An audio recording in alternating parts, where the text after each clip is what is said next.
Hey, it's Felicia Long. Welcome back to the channel, and we're going to talk about cost of living and relative cost of living in certain areas of the Nashville MSA. We're going to kind of compare the primary areas in the Nashville MSA, and we may throw in another area. Now, this is not going to be a cost analysis of every single aspect and line item of every single area. So I did have somebody comment what's the cost of living on a particular place that I was talking about, and I thought, that's a good idea. Let's talk about cost of living in Middle Tennessee, what it is and what these little aspects are to it. I'm Felicia Long. I'm a licensed realtor in Tennessee and Kentucky. So absolutely want to bring forth whatever information is important to you, but I also want you to call and communicate with me when we get on our one-on-one call.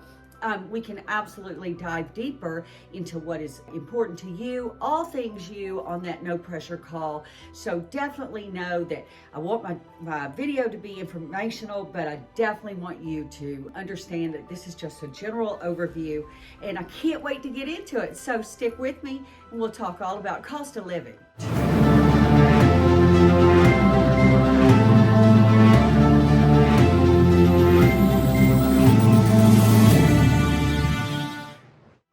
So the cost of living in Middle Tennessee, especially in the Nashville metropolitan area, is generally rising, but it remains near or slightly below the national average in many categories. So prices vary significantly depending on the specific city in that Nashville MSA or the county within that region. And major expenses like housing have seen substantial growth, especially in and around Nashville. So when we talk about the Nashville MSA, we are talking about a Nashville, Murfreesboro, Franklin metro statistical area. It also includes Mount Juliet and several counties around Mount Juliet, Lebanon, Hendersonville, Gallatin. Dixon is part of that Nashville MSA. So it's a big area. We're definitely going to get more into that, but I just wanted to let you know that each county and each area in that Nashville MSA carries a different cost. When we're talking about national averages, the cost of living in Nashville is roughly 1 to 3% higher than the national average, and that's according to just certain analysis done in 2025. For the state of Tennessee as a whole, the overall cost of living is approximately 10% lower than the national average, which is why we have such a great influx of people coming to the area still consistently every day. So something to talk about. Now, we obviously are a big state. We have 3 different areas in this state: middle, west, and east. When you're speaking about Nashville, Nashville is specifically more expensive than other areas, but your major metropolitan areas in every state usually are. So our housing market in the Nashville area as of 2025 is very competitive and expensive, but our median home prices, when you take in the whole general area of the Nashville MSA, is approximately $545,000 with a median sold price of $487,500 as of August of 2025. I don't deal with rentals, but the average rent for a 1-bedroom was around $1,660. And again, that is just a general statement encompassing a very large area, the Nashville metro statistical area. So, you can have smaller places in outskirts that also contribute to those factors. So when you're talking about more affordable areas, in particular in the Middle Tennessee area, even though Clarksville, Tennessee is not in the Nashville MSA, and we've discussed that on other videos, Murfreesboro is, but you're dealing with, in Clarksville, the 5th largest city in the state, and Murfreesboro, the 6th largest city in the state. Both areas growing exponentially and are considered more affordable areas in the Middle Tennessee area in which to live. So the median home price in Murfreesboro, again the 6th largest city and part of the Nashville MSA, was around $430,000 to $450,000, and that was in January of 2025. It's certainly gone up, maybe about $480,000 or so through the year, but Clarksville had a median home price at that time of $300,000 to $400,000. And so kind of an interesting dynamic. You can certainly move out of the city of Nashville about 30 minutes to 45 minutes each way, both on 24 Interstate 24 east and west of the city, and you can have a much lower cost of living in those areas and still commute into the city and have all the things that maybe you think you want to have at a much lower price. So something to consider when we get on our one-on-one call, and we will dive deeper on this video into some of those aspects of the cost of living. But I just wanted to give you a good average understanding of what we're dealing with on this cost of living. What are some of the factors that go into cost of living besides just home values and home prices? Well, obviously, we've got things like your utility bills. I mean, everybody, when you get a house, you're going to want to have those lights on and that water on. So, average utility totals for Tennessee are somewhere in that $500 a month range. Now, clearly, this is not indicative of a, 1,000 square foot home compared to a 7,500 square foot home. We are rich in all of those. We have so many of each. So this is just an average based upon just an average size home. So again, why we get on our actual All Things pressure call, because we are going to actually look more strategically at the size property that you're looking at, maybe get some understanding, look into what those utility bills are for that property. But kind of a nice understanding of what that is. And if you live in California, like I used to live in California, it's the difference between Sacramento and Granite Bay, where I lived, versus San Diego, where I also lived, were dramatic as far as what their utility offerings were, and obviously cost of living and price of homes. So again, very similar in any state that you look at. So your electricity rates absolutely are a factor in your cost of living.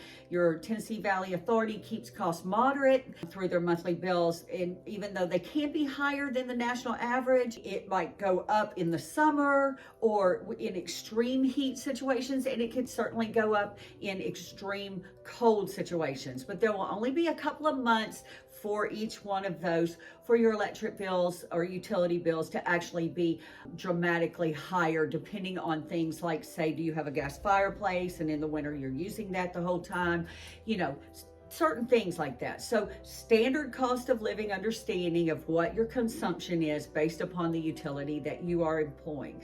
An average monthly electric bill around Nashville, depending on the size of the property, could be anywhere from $200 to $300, and statewide it's kind of in that less than $200, $175 to maybe $250. Again, generalizations, not a 7,500, 10,000 square foot home, okay? Let's just use our common sense here. You're going to add your water bill and your internet options as well. Obviously, that depends on how many people are in the household. Usage and things like that are applicable to that. I know when my daughter's at college, I don't have to worry. My bills are down. I'm sure every parent understands that. So just kind of wanted to mention that as well. So when you're talking about cost of living, other things that go into that are, your food costs. What are your groceries and your dining out costs and your expenses? How are they? Well, again, this is a general video. We're not talking about, a place that pays rent in Franklin that is a higher price per square foot on their commercial space than a place that is a mom and pop diner out in Dixon. I mean, you can hardly compare those two. First of all, the cuisine's probably different. I'm not saying it necessarily is. There's a fabulous place in Dixon on the square that I think is divine, and I would put up against any restaurant in the world. Also in Clarksville, several of those. But their rent space and therefore their overall price per plate may be less than, say, something in a very expensive place offering just as nice a food as these, but in a Franklin area or Lebanon area, just depending on that. So groceries certainly are about 5% lower than the national average. Again, all things go into these costs like rent and things like that, location. But your dining out prices vary certainly depending on where you're going, what you're eating. It was so funny when the person said, what's the cost of living? And I thought, well, it depends on what you like to do. What do you like to do? Well, what you like to do is going to factor into that cost of living and where you're going to do it and what that price per head is. But generally, as a national understanding, Tennessee and even Southern Kentucky have a much lower cost of living, and therefore people can get so much more for their money when they sell out of these more expensive areas like New York or California, and you sell that 1,200 to 2,000 square foot home. If it's smaller, and maybe you got, I don't know, 500 to 700,000 for that, depending on the location of where that is. Again, Stockton, California, in a 1,200 square foot home isn't going to command the same price as a 1,200 square foot home in Midtown or in, anywhere in San Diego. Let me just tell you. But definitely down near Old Town or something. You're just not going to command the same price for that same square footage in those two areas. Both nice, just different. Same thing here. But I thought it was funny when they tried to peg me down on cost per, what's the cost of living? So that's why we're discussing this. Alrighty, let's talk about some taxes, because they sure are definite. What's definite? Death and taxes. Okay. One of Tennessee's major benefits is its favorable tax structure. And this is very appealing to businesses coming in. This is certainly appealing to homeowners and whatnot. Tennessee has no state income tax on salaries and wages. That's great. Southern Kentucky does. There are also in Southern Kentucky something called a privilege tax. So when you're a professional working in a different area, I know my father has paid a privilege tax in different counties in which he has worked throughout the tenure of having been a physician through those 4 decades, in Kentucky. So sales tax is higher than in some states, and your property taxes are higher, maybe, than some states. For instance, if I'm comparing Tennessee and Kentucky, your property taxes are higher in Tennessee than in southwestern Kentucky, in this Middle Tennessee versus southwestern Kentucky. However, you trade off with your, sales tax and your privilege tax and your, state tax. So there are things to consider, again, on that no pressure one-on-one call. Sales tax is higher than in some states, with a statewide rate of 7% and local governments at about 2.75%. So our rising housing costs in Nashville certainly have had a change in our housing supply and our demand. We had significant population growth and high land and construction costs. Some of the factors that contribute to these dynamics are post-pandemic migration. I mean, I've discussed this on multiple videos. We had so many people coming over to Middle Tennessee during the pandemic and after the pandemic. We were just allowed to do things differently state-wise, and that was very appealing to a lot of people and their businesses, and the costs and the overall costs, from utilities to taxes to gas to, cost of the location, cost of housing. All of those factors factored into a big surge of people coming into that Middle Tennessee and Southern Kentucky area. So that's definitely been going on since 2019, 2020. We had a lot of people coming from Los Angeles, from other places in California, Chicago, New York. We definitely had an influx of people coming in from there. So we had a robust job market, and we still do, and it's been continuing, and that absolutely stems from some of these cost of living aspects. I mean, when you have a lower cost of living and the jobs can come in and less state taxes and, less overall taxes, people, are starting to thrive in those environments, and those jobs are offered, the businesses do well, and they have more job placement. So that's very, very appealing about the area, and it does help with our cost of living. Basically, let me just say this: Nashville's job growth has consistently outpaced the national average, and it's attracted a steady flow of young professionals, retirees, and other transplants. So something to definitely consider. The cost of living is so appealing. People of all ages and groups are coming. Okay, I can definitely say that with that influx of people coming, it absolutely affected our inventory in the real estate market, which made the cost of living go up a little bit. When the homes were flying off the shelves and the interest rates were really low, people were very excited about their pricing, and they actually could go up because there were more people fighting to get those, and that changed that expense. Frankly, we all understand that. It's kind of nice that it's leveled off a little bit. It didn't change the value necessarily as much, but it might have changed days on market, and it made more of a welcoming buyer market for people who are actually looking. And I've got to say that, the costs have kind of reconciled a tad, and that's been very, very good to enter into a buyer's market. But the cost of the homes have still maintained their integrity, and that's been very, very good. It's still lower than other areas in the country, but the cost of living has remained steady, and that's been very, very good. There are a couple little points to mention about that kind of increase and those rates and things like that. You absolutely have had some increased costs to the build process. New home prices have risen, but their cost of their commodities have risen as well. So that changes the cost of living expense, certainly for the area. There have possibly been land prices that have gone up. So all of those things go into that, but it's a very positive situation when your markets don't go up and down like an EKG and AFib, and they actually remain steady or have a nice slower, incline. That has been good, and it overall contributes to the integrity of the market. Now, when you're talking about the Nashville MSA, you have a great influx of various people, okay? You have everything from, your little star, your music person, they've come over to, obviously they may have some different kinds of budgets. You have professionals, business owners, giant tech corporations. They've even talked about Nashville being the Silicon Valley of this side of the country, which is really neat to hear with the, influx of those type of jobs.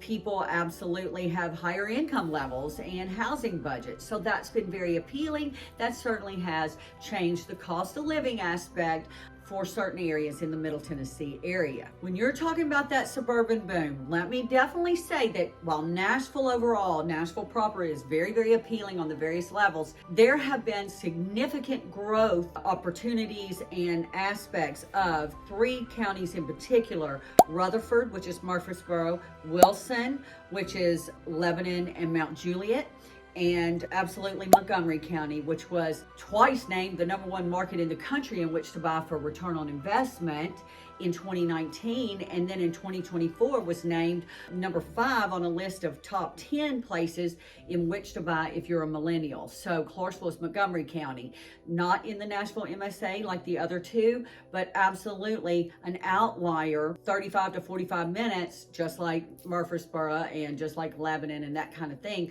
So these other counties in this Middle Tennessee area have absolutely seen this growth and boom.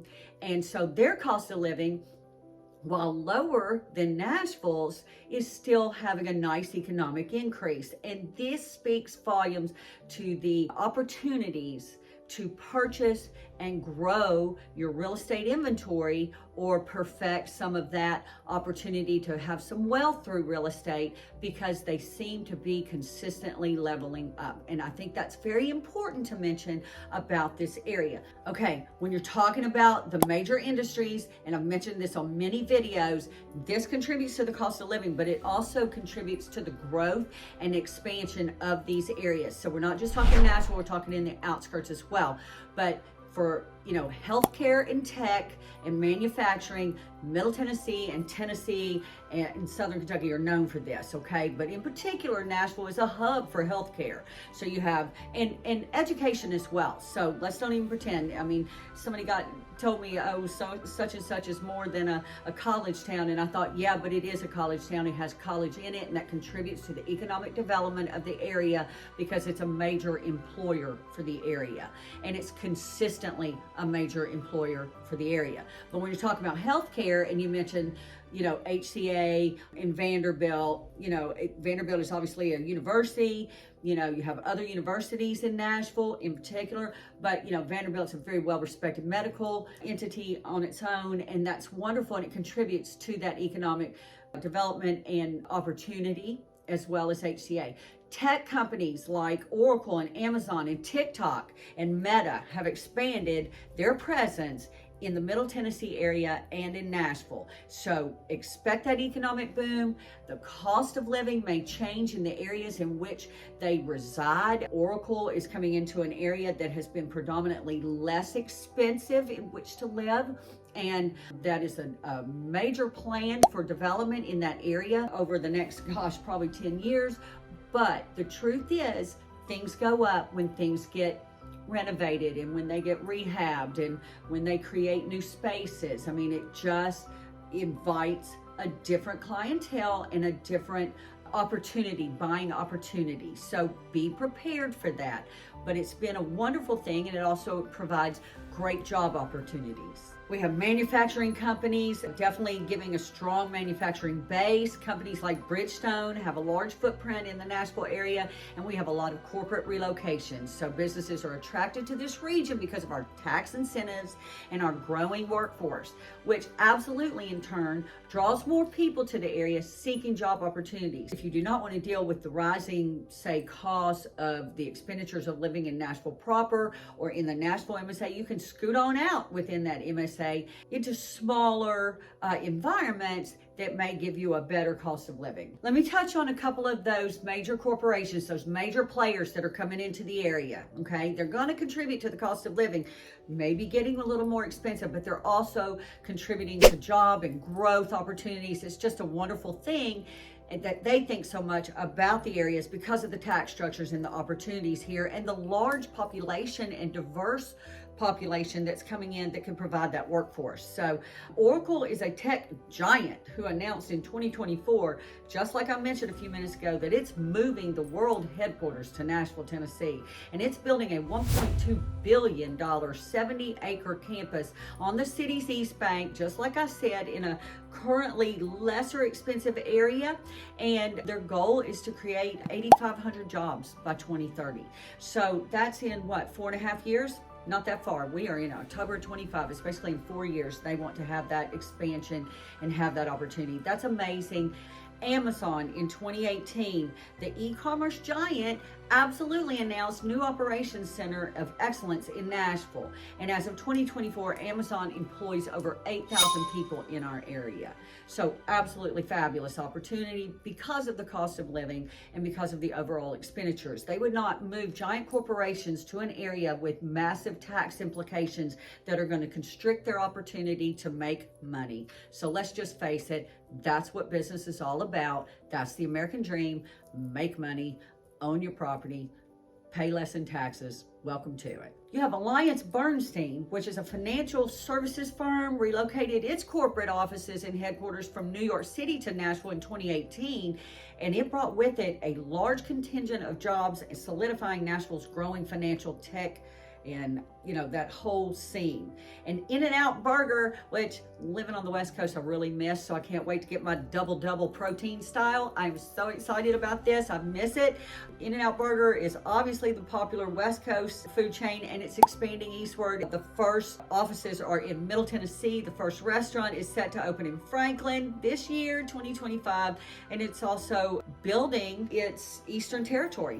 So this is a really good thing. We're excited about that expansion, and they're starting here in Middle Tennessee in Franklin. So just a recap about the cost of living and why people are transferring here, moving here. It's a business-friendly environment. So your lower taxes, like I've just said 1,000 times, is that you have no state income tax on your wages and one of the lowest overall tax burdens in the country.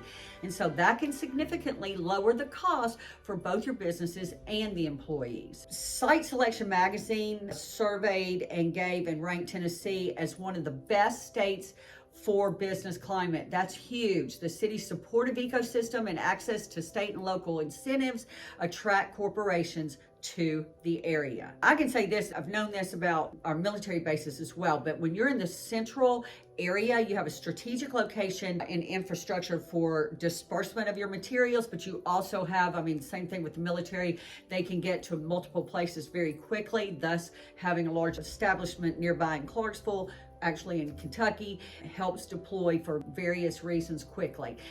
That's really important to an area, and it also becomes a stabilizer for the area when you can consistently get what you need to get done out of an area because of your close proximity to others. Well, same thing for your central location in distributing goods and that type of thing. So that's been really important. You've got several major interstate systems out of the Nashville area, from Interstate 24, Interstate 40, Interstate 65. So you're getting to a lot of different places quickly. So therefore that strategic location for its infrastructure has been tremendous. That's one of the economic advantages for some of these major corporations. Just to kind of finish this up, I want you to know the quality of life in that Middle Tennessee and Southern Kentucky region. You have to understand some of these places in Southern Kentucky feed right into Nashville and work. Okay, so they're just not that far.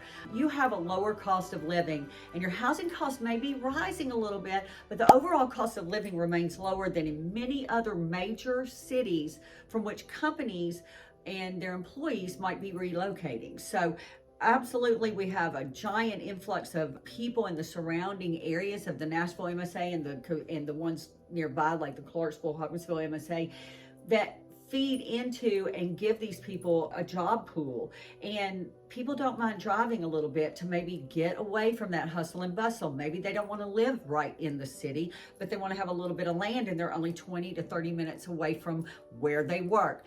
Very, very consistently good quality of life offering out of this area.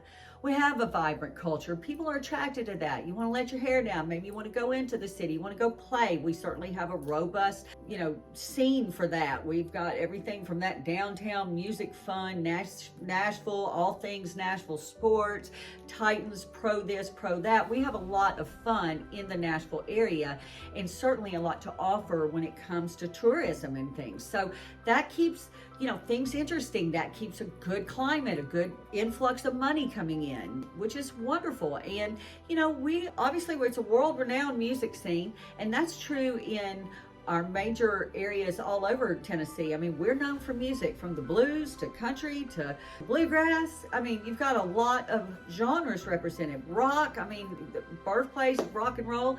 You've got a lot going on in the Tennessee area in our vibrant culture. So, and then we do have that Southern hospitality. We're going to say, hey, y'all, we're going to wave to our neighbor. We're trying not to be ugly to people. We're Southern. We don't bring your nastiness on in. If you don't like that, maybe move somewhere else, because that's who we are and we like that, and we don't want to change that about ourselves. But it's very inviting for a lot of people. Our cost of living is more expensive in Franklin, Tennessee, or Williamson County than it is over Wilson County. Williamson County has schools that are revered, according to greatschools.org, as in the top 5% in the country.